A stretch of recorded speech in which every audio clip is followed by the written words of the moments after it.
নমস্কাৰ এণ্ডক চাই থকা প্ৰত্যেকগৰাকী দৰ্শকক এই মুহূৰ্তত ধন্যবাদ জ্ঞাপন কৰিছো মিয়া নহলে গুৱাহাটী কেনেকৈ চলে আমিও চাই লম মিয়া অসমৰ হয় প্ৰকৃত ভাৰতীয় নাগৰিক হয় এতিয়া দেখিবলৈ পোৱা গৈছে কংগ্ৰেছৰ নেতৃত্বই এনেদৰে বিস্ফোৰক মন্তব্য কৰিছে মিয়া নহলে গুৱাহাটী চলিব নোৱাৰে মিয়া অসমৰ হয় মিয়া ভাৰতীয় হয় এই বৃহৎ মন্তব্য কৰা হৈছে এই মুহূৰ্তত সবিশেষ খবৰ গ্ৰাফিক্স প্লেটৰ সহায়ত আপোনালোকক জনাই লৈছো তাৰ পাছতে মন্তব্য শুনাম মুখ্যমন্ত্ৰী হিমন্ত বিশ্ব শৰ্মাৰ অনুষ্ঠানত কাম কৰা মানুহখিনি মিয়া মানুহ গুৱাহাটীত মিয়াই মূৰৰ ঘাম মাটিত পেলাই কষ্ট কৰি কাম কৰে এই বৃহৎ মন্তব্য কৰা হৈছে মিয়া নহলে গুৱাহাটী কেনেকৈ চলে আমিও চাই লম বৃহৎ হুংকাৰ প্ৰদান কৰিছে এতিয়া আৰু মিয়া অসমৰ হয় প্ৰকৃত ভাৰতীয় নাগৰিক হয় এই বৃহৎ মন্তব্য কৰা হৈছে এবাৰ কংগ্ৰেছী নেতা মিয়াৰ পক্ষত থিয় দিছে এই মুহূৰ্তত সেই খবৰ জনোৱাৰ চেষ্টা কৰিছো মুখ্যমন্ত্ৰী হিমন্ত বিশ্ব শৰ্মাৰ সভাই সমিতি এতিয়া মিয়া মানুহে কাম কৰে বুলি কোৱা হৈছে সমান্তৰালভাৱে কৈছে যে মিয়াই গুৱাহাটীত কষ্ট কৰে প্ৰতিটো কামত মিয়াক লাগিবই মিয়া নহলে এতিয়া অসম নচলে বুলি মন্তব্য প্ৰকাশ কৰা হৈছে সমান্তৰালভাৱে কেতবোৰ বিস্ফোৰক মন্তব্য কৰিছে মিয়া নহলে এতিয়া গুৱাহাটী কেনেকৈ চলে আমিও চাই লম এই বৃহৎ মন্তব্য কৰা হৈছে মিয়া অসমৰ হয় প্ৰকৃত ভাৰতীয় নাগৰিক হয় এবাৰ কংগ্ৰেছ নেতাই মিয়াৰ পক্ষত থিয় দিছে মুহূৰ্তত ডাঙৰ খবৰ জনাইছো ৰাজ্যৰ প্ৰান্তে প্ৰান্তে চলি থকা উচ্ছেদৰ মাজতে এক বিস্ফোৰক মন্তব্য আহি পৰিছে ডাঙৰ মন্তব্য দেখিবলৈ পোৱা গৈছে মিয়া নহলে এতিয়া গুৱাহাটী কেনেকৈ চলে চাই লম বুলি মন্তব্য প্ৰকাশ কৰা হৈছে এই মুহূৰ্তত ডাঙৰ খবৰ আপোনালোকক জনাই আছো মিয়া অসমৰ হয় মিয়া ভাৰতীয় হয় এই মন্তব্য কৰা হৈছে আৰু তাৰ পাছতে কৈছে যে মুখ্যমন্ত্ৰী হিমন্ত বিশ্ব শৰ্মাৰ অনুষ্ঠানত কাম কৰা সকলো মানুহ মিয়া হয় সমান্তৰালভাৱে মিয়াই গুৱাহাটীত কষ্ট কৰে বুলি কোৱা হৈছে মিয়া মানুহ নহলে গুৱাহাটী কেনেদৰে চলে চাই লম আমিও চাই লম এই মন্তব্য কৰা হৈছে সমান্তৰালভাৱে মিয়া অসমৰ হয় প্ৰকৃত ভাৰতীয় নাগৰিক হয় এই বৃহৎ মন্তব্য এগৰাকী কংগ্ৰেছী নেতাই দিয়া দেখিবলৈ পোৱা গৈছে আৰু তেওঁ মিয়াৰ পক্ষত এতিয়া এনেদৰে মাত মাতিছে তেওঁ উল্লেখ কৰিছে যে মিয়া মানুহে বহুত কষ্ট কৰে যে কষ্ট অসমীয়া মানুহে কেতিয়াও কৰিব নোৱাৰে সেয়ে মিয়া নহলে অসমৰ বজাৰ নচলিব অসমৰ বিভিন্ন কামসমূহ বন্ধ হৈ পৰিব গুৱাহাটী নচলা হৈ পৰিব মিয়া নহলে এই বৃহৎ মন্তব্য কৰা দেখিবলৈ পোৱা গৈছে এতিয়া মিয়াৰ পক্ষত এনেদৰে বিভিন্নজনে মাত মতা দেখিবলৈ পোৱা গৈছে ৰাজ্যৰ প্ৰান্তে প্ৰান্তে উচ্ছেদ অভিযান চলি আছে আৰু তাৰ মাজতে বৃহৎ মন্তব্য কৰা হৈছে এবাৰ কোৱা হৈছে যে মিয়া নহলে কোনো কাৰণত গুৱাহাটী নচলে মিয়া অসমৰ হয় মিয়া ভাৰতীয় হয় এই মন্তব্য কৰিছে এনেদৰে মিয়াৰ সপক্ষে এতিয়া বৃহৎ মন্তব্য কংগ্ৰেছী নেতাৰ এই মুহূৰ্তত ডাঙৰ খবৰ জনাই আছো মিয়া নহলে গুৱাহাটী নচলে গুৱাহাটী কেনেদৰে চলে আমিও চাই লম মুখ্যমন্ত্ৰী হিমন্ত বিশ্ব শৰ্মাৰ অনুষ্ঠানত বেছি সংখ্যক কাম কৰা মানুহেই মিয়া সম্প্ৰদায়ৰ বুলি উল্লেখ কৰিছে এতিয়া কংগ্ৰেছী নেতাই এটা এই মুহূৰ্তৰ ডাঙৰ খবৰ দেখিবলৈ পোৱা গৈছে মুখ্যমন্ত্ৰী হিমন্ত বিশ্ব শৰ্মাৰ অনুষ্ঠানত কাম কৰা মানুহখিনি মিয়া গুৱাহাটীত মিয়াই মূৰৰ ঘাম মাটিত পেলাই কষ্ট কৰি কাম কৰে মিয়া নহলে গুৱাহাটী কেনেকৈ চলে আমিও চাই লম মিয়া অসমৰ হয় প্ৰকৃত ভাৰতীয় নাগৰিক হয় আৰু এইবাৰ এনেদৰে কোৱা দেখা পোৱা গৈছে এগৰাকী কংগ্ৰেছী নেতাই মুহূৰ্তত আমি সেই খবৰ জনোৱাৰ চেষ্টা কৰিছো এতিয়া মিয়া নহলে গুৱাহাটী নচলিব বুলি কৈছে মিয়া নহলে গুৱাহাটী কেনেদৰে চলে সেয়া আমিও চাই লম বুলি বৃহৎ মন্তব্য কৰা হৈছে কংগ্ৰেছৰ নেতাৰ তৰফৰ পৰা এই মুহূৰ্তৰ আটাইতকৈ ডাঙৰ খবৰ আমি আপোনালোকক জনাইছো মুখ্যমন্ত্ৰী হিমন্ত বিশ্ব শৰ্মা অনুষ্ঠানত কাম কৰা বেছি সংখ্যক লোকেই এতিয়া মিয়াৰ সম্প্ৰদায়ৰ বুলি উল্লেখ কৰা হৈছে সমান্তৰালভাৱে গুৱাহাটীত মিয়াই যথেষ্ট কষ্ট কৰে আৰু মিয়াৰ কষ্টতহে গুৱাহাটীৰ বিভিন্ন কাম কাজ চলে যদিহে মিয়া নহয় তেনেহলে গুৱাহাটী চলোৱা মুস্কিল মিয়া নহলে অসমত কি হব মিয়া নহলে গুৱাহাটী কেনেকৈ চলাই আমিও চাই লম এই হুংকাৰ প্ৰদান কৰা দেখিবলৈ পোৱা গৈছে সমান্তৰালভাৱে কৈছে যে মিয়া অসমৰ হয় মিয়া ভাৰতীয় নাগৰিক হয় মিয়াৰ ওপৰত এনেদৰে অত্যাচাৰ চৰকাৰখনে বন্ধ কৰক ৰাজ্যৰ প্ৰান্তে প্ৰান্তে চলি থকা উচ্ছেদ অভিযানৰ মাজতে এতিয়া ডাঙৰ মন্তব্য কৰা দেখিবলৈ পোৱা গৈছে সমান্তৰালভাৱে উল্লেখ কৰিছে এতিয়া এজন নেতাই যে মিয়া অসমৰ হয় মিয়া ভাৰতীয় হয় মিয়াৰ পক্ষত মাত মাতিছে কংগ্ৰেছ নেতাই এবাৰ দেখিবলৈ পোৱা গৈছে মিয়াৰ পক্ষত এনেদৰে বিস্ফোৰক মন্তব্য কৰা হৈছে। মুখ্যমন্ত্ৰী হিমন্ত বিশ্ব শৰ্মাৰ সভাই সমিতিয়ে বিভিন্ন অনুষ্ঠানত মিয়া মানুহ থাকে বুলি উল্লেখ কৰিছে। সমান্তৰালভাৱে কৈছে যে মিয়াই মূৰৰ ঘাম মাটিত পেলাই কাম কৰে আৰু এই ক্ষেত্ৰত মিয়া নহ'লে অসম চলা টান। অসমত মিয়াই যিমান কষ্ট কৰে অসমীয়া মানুহে সিমানখিনি কষ্ট কৰিব নোৱাৰে বুলি মন্তব্য কৰা হৈছে। সমান্তৰালভাৱে কোৱা হৈছে যে মিয়া অসমৰ হয়, মিয়া ভাৰতীয় হয়, গতিকে মিয়াৰ ওপৰত এনেদৰে অত্যাচাৰ কৰা চৰকাৰখনে বন্ধ কৰিব লাগে। ৰাজ্যৰ প্ৰান্তে প্ৰান্তে চলি থকা উচ্ছেদৰ মাজতে এতিয়া সেই বৃহৎ মন্তব্য কৰা দেখিবলৈ পোৱা গৈছে। আমি পুনৰবাৰ কৈ আছোঁ, মিয়া নহ'লে গুৱাহাটী কেনেকৈ চলে আমিও চাই ল'ম। মুখ্যমন্ত্ৰীৰ অনুষ্ঠানসমূহত প্ৰায়ে মিয়া মানুহ থাকে। মুখ্যমন্ত্ৰীৰ অনুষ্ঠানত মিয়া মানুহে কাম কৰে। গুৱাহাটীত মিয়া মানুহে মূৰৰ ঘাম মাটিত পেলাই সেই কাম কৰে। অসমীয়া মানুহে ইমান কষ্ট কৰিব নোৱাৰে, মিয়া মানুহে যিমানখিনি কষ্ট কৰিব পাৰে। এনেদৰে এতিয়া মন্তব্য প্ৰকাশ কৰিছে এইজন নেতাই। এই মুহূৰ্তত আপোনালোকক জনাই আছোঁ, এতিয়া দেখিবলৈ পোৱা গৈছে মিয়াৰ পক্ষত এনেদৰে বিস্ফোৰক মন্তব্য কৰিছে এগৰাকী নেতাই। আৰু কোৱা হৈছে যে মিয়া অসমৰ হয়, মিয়া ভাৰতীয় হয় আৰু মিয়াৰ ওপৰত এনেদৰে অত্যাচাৰ কৰিলে নহ'ব।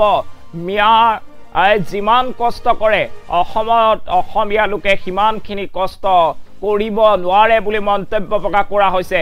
এই মুহূৰ্তত মন্তব্য আছে, সেই মন্তব্য আপোনালোকক শুনাইছোঁ। একচুৱেলি মিয়াই বেদখল বুলি মই নাভাবোঁ আৰু মিয়াই গুৱাহাটীত বেদখল কৰিবলগীয়া একোৱেই নাই। মই যদি দেখোঁ যে গুৱাহাটীত এই বংগীয় মূলৰ অসমীয়া মুছলমান মানুহখিনি, যিখিনিক আজি মিয়া মুছলমান বুলি কোৱা হয়, তেওঁলোকে ইয়াত শ্ৰম কৰি আছে আৰু শ্ৰমৰ মূল্যত বিনিময় লৈ আছে। এতিয়া গুৱাহাটীত যিমান আপোনাৰ ফ্লাইঅভাৰবোৰ দেখিব হিমন্ত বিশ্ব শৰ্মাই বনাই আছে, তাত কাম কৰা শ্ৰমিকবোৰ কোন হয়? হিমন্ত বিশ্ব শৰ্মাৰ পত্নী ৰিণিকী বিশ্ব শৰ্মাৰ নেতৃত্বাধীন অনুষ্ঠানবোৰত আপোনাৰ তেওঁলোকৰ বন্দিয়া ইণ্টাৰনেশ্যনেল যে বনালে, তাত শ্ৰমিকবোৰ কোন আছিলে? আজি পাচলি বিক্ৰী কৰা মানুহবোৰ কোন? ওলা উবাৰৰ ড্ৰাইভাৰ কোনবোৰ? তেওঁলোকে কাম কৰি আছে, শ্ৰমৰ মূল্য লৈ আছে। এইটো বেদখল কেনেকে হ'ল? আজি যেতিয়া ঈদৰ সময়ত মানুহখিনিয়ে ঘৰলৈ গুচি যায়, তেতিয়াইচোন তেওঁলোকে বাতৰি পৰিৱেশন কৰে, আপোনালোকৰ চেনেলত পাওঁ যে গুৱাহাটীত অচলাৱস্থা হৈ গৈছে। এই মানুহখিনিৰ গোটেই তেওঁলোকৰ ইতিহাসটোৱে কৰ্মৰ লগত জড়িত। তেওঁলোকে কাম কৰি খাটি খোৱা এটা শ্ৰমজীৱী এটা জাতি, এটা জনগোষ্ঠী। সেই জনগোষ্ঠীক বাৰে বাৰে এনেকে টানি আনি পেলাই তাচ্ছিল্য কৰি নিৰ্বাচনী বৈতৰণি পাৰ কৰিব বিচৰাটো এইটো এটা মহাপাপ। এইটোতকে ডাঙৰ পাপ হ'ব নোৱাৰে মই ভাবোঁ। কাৰণ এই শ্ৰমজীৱী যিখিনি মানুহ, তেওঁলোকে ইমান কাম কৰে, ইমান কষ্ট কৰে, ইমান ষ্টেটত তেওঁলোকৰ কণ্ট্ৰিবিউশ্যন ইমান, এগ্ৰিকালচাৰ ছেক্টৰত কণ্ট্ৰিবিউশ্যন ইমান, তাৰ বিনিময়ত তেওঁলোকে কি পাই আছে? তাৰ বিনিময়ত তেওঁলোকে 200 টকাৰ হাজিৰা পায়, 500 টকাৰ হাজিৰা পায় আৰু ইয়াতকে বেছি পায় এই চৰকাৰ পক্ষৰ গালি। আৰু হিমন্ত বিশ্ব শৰ্মাই বাৰে বাৰে বা বিজেপিৰ বিভিন্ন ধৰণৰ সংগঠনৰ বিজেপিৰ নেতৃত্বাধীন তেওঁ ব্যক্তিসকলে যিবোৰ বস্তু দেখাই আছে, গুৱাহাটীৰ বিভিন্ন অঞ্চলত মিয়া দখল কৰিছে, কিবা নাই। মিয়া ইয়াত ক'ৰবাত দোকান দিছে আৰু সেই ক'ৰবাত যদি মিয়া আছে তাত ভাড়াঘৰত আছে। কালি স্পষ্টভাৱে মই শুনিছোঁ এজন ব্যক্তিয়ে কৈ আছে যে এই মাটিডোখৰত আমি ভাড়াত আছোঁ। তাৰ পিছতো কৈ আছে যে এইটো অমুক মানে আপোনাৰ ট্ৰাষ্টৰ মাটি, অমুকৰ মাটি, ইয়াত আপোনালোকে কিয় হৈ আছে? কিন্তু কথাটো হ'ল বস্তুবোৰ ট্ৰেন্সপাৰেণ্ট হ'ব লাগে, সঁচা কথাবোৰ দেখক। দুই এটা ফটো ক'ৰবাত ওলাই দখল কৰিছে বুলি কোৱাটো একদম গোটাত মিছা কথা। ইয়াত যিমানখিনি মানুহ আছে, এই বৃহত্তৰ আপোনালোকে আমি য'ত ইয়াত ৰখি আছোঁ, এই এৰিয়াটো যদি আপুনি দেখে, ইয়াৰ চাৰাউণ্ডিঙত যিমানখিনি মানুহ আছে, মইতো জানো ইয়াতে 100% মানুহ, যিখিনি মানুহ বৰপেটা, নগাঁও বিভিন্ন প্ৰান্তৰ পৰা কাম কৰিবলৈ ইয়াত আহিছে, তেওঁলোকে ভাড়াঘৰত থাকে বা কোনোবাই মাটি কিনি পেলাই ইয়াতে আছে। তাৰ বাহিৰে যে মিয়াই যে দখল কৰিছে, এইটো একদম গোটাক মিছা কথা। মিয়াই ইয়াত পাচলি বিক্ৰী কৰি আছে, গাড়ী চলাই আছে। কোনোবা মিয়াৰ সন্তানে পৃথিৱীখন দেখিছে আমাৰ নিচিনা, ইয়াত আহি পেলাই কলেজ, বিশ্ববিদ্যালয়, cotton university, Guwahati university, USTM, বিভিন্ন ৰয়েল গ্লোবেল তেওঁলোকক পঢ়ি আছে। তাৰ বাহিৰে যিটো কথা ওলাইছে সেইটো 100% মিছা কথা।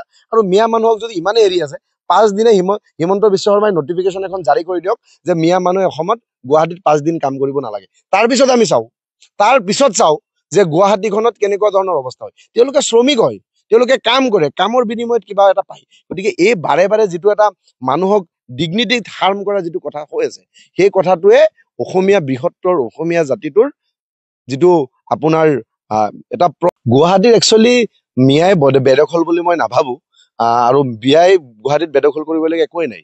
মই যদি দেখোঁ যে গুৱাহাটীত এই বংগীয় মূলৰ অসমীয়া মুছলমান মানুহখিনি, যিখিনিক আজি মিয়া মুছলমান বুলি কোৱা হয়, তেওঁলোকে ইয়াত শ্ৰম কৰি আছে আৰু শ্ৰমৰ মূল্যত বিনিময় লৈ আছে। এতিয়া গুৱাহাটীত যিমান আপোনাৰ ফ্লাইঅভাৰবোৰ দেখিব হিমন্ত বিশ্ব শৰ্মাই বনাই আছে, তাত কাম কৰা শ্ৰমিকবোৰ কোন হয়? হিমন্ত বিশ্ব শৰ্মাৰ পত্নী ৰিণিকী বিশ্ব শৰ্মাৰ নেতৃত্বাধীন অনুষ্ঠানবোৰত আপোনাৰ তেওঁলোকৰ বন্দিয়া ইণ্টাৰনেশ্যনেল যে বনালে, তাত শ্ৰমিকবোৰ কোন আছিলে? আজি পাচলি বিক্ৰী কৰা মানুহবোৰ কোন? ওলা উবাৰৰ ড্ৰাইভাৰ কোনবোৰ? তেওঁলোকে কাম কৰি আছে, শ্ৰমৰ মূল্য লৈ আছে। এইটো বেদখল কেনেকে হ'ল? আজি যেতিয়া ঈদৰ সময়ত মানুহখিনিয়ে ঘৰলৈ গুচি যায়, তেতিয়াইচোন তেওঁলোকে বাতৰি পৰিৱেশন কৰে, আপোনালোকৰ চেনেলত পাওঁ যে গুৱাহাটীত অচল অৱস্থা হৈ গৈছে। এই মানুহখিনিৰ গোটেই তেওঁলোকৰ ইতিহাসটোৱে কৰ্মৰ লগত জড়িত। তেওঁলোকে কাম কৰি খাটি খোৱা এটা শ্ৰমজীৱী এটা জাতি, এটা জনগোষ্ঠী। সেই জনগোষ্ঠীক বাৰে বাৰে এনেকে টানি আনি পেলাই তাচ্ছিল্য কৰি নিৰ্বাচনী বৈতৰণি পাৰ কৰিব বিচৰাটো এইটো এটা মহাপাপ। এইটোতকে ডাঙৰ পাপ হ'ব নোৱাৰে মই ভাবো। কাৰণ এই শ্ৰমজীৱী যিখিনি মানুহ, তেওঁলোকে ইমান কাম কৰে, ইমান কষ্ট কৰে, ইমান ষ্টেটত তেওঁলোকৰ কণ্ট্ৰিবিউশ্যন ইমান, এগ্ৰিকালচাৰ ছেক্টৰত কণ্ট্ৰিবিউশ্যন ইমান, তাৰ বিনিময়ত তেওঁলোকে কি পাই আছে? তাৰ বিনিময়ত তেওঁলোকে 200 টকাৰ হাজিৰা পায়, 500 টকাৰ হাজিৰা পায়, আৰু ইয়াতকে বেছি পায় এই চৰকাৰ পক্ষৰ গালি।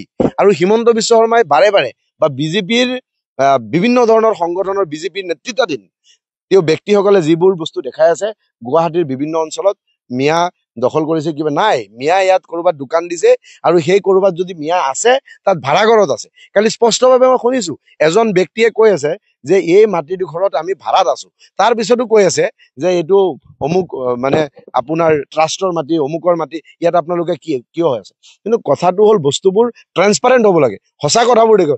দুই এটা ফটো কৰবাত ওলাই দখল কৰিছে বুলি কোৱাটো একদম গোটাত মিছা কথা।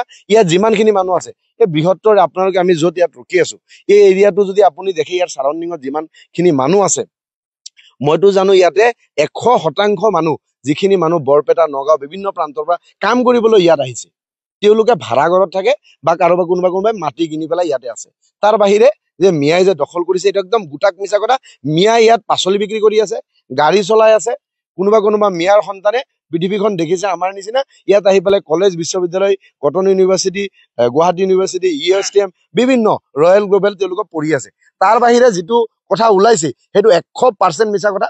আৰু মিয়া মানুহক যদি ইমানে এৰি আছে, 5 দিনে হিমন্ত বিশ্ব শৰ্মাই নটিফিকেশ্যন এখন জাৰি কৰি দিয়ক যে মিয়া মানুহে অসমত গুৱাহাটীত 5 দিন কাম কৰিব নালাগে। তাৰ পিছত আমি চাওঁ যে গুৱাহাটীখনত কেনেকুৱা ধৰণৰ অৱস্থা হয়। তেওঁলোকে শ্ৰমিক হয়, তেওঁলোকে কাম কৰে, কামৰ বিনিময়ত কিবা এটা পায়। গতিকে এই বাৰে বাৰে যিটো এটা মানুহক ডিগনিটিত হাৰ্ম কৰা যিটো কথা হৈ আছে, সেই কথাটোৱে অসমীয়া বৃহত্তৰ অসমীয়া জাতিটোৰ যিটো আপোনাৰ এটা গুৱাহাটীত একচুৱেলি মিয়াই বেদখল বুলি মই নাভাবো।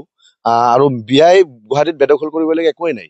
মই যদি দেখো যে গুৱাহাটীত এই বংগীয় মূলৰ অসমীয়া মুছলমান মানুহখিনি, যিখিনিক আজি মিয়া মুছলমান বুলি কোৱা হয়, তেওঁলোকে ইয়াত শ্ৰম কৰি আছে আৰু শ্ৰমৰ মূল্যত বিনিময় লৈ আছে।